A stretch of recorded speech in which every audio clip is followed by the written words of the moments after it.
यहाँ पर संत होते हो रहे, होते रहेंगे। यह रिवाज नहीं किंतु यह परंपरा का विषय है। अब यह परंपरा जिस किसी व्यक्ति के निमित्त से कभी चालू नहीं होती।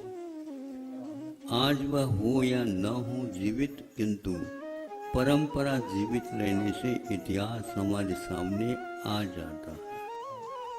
मरण होने के उपरांत भी जो मृतक हुआ उसका स्मरण मृतक नहीं होता, किंतु हम लोगों के कारण वे हमेशा हमेशा जीवित रहेंगे। जीवित थे ही, है भी, किंतु उनकी जो कार्य है, उनकी कृतियां हैं, ये कृतियां बता रही है कोई न कोई महान वह करता हुआ है, तो इस प्रकार का पवित्र कार्य किया है।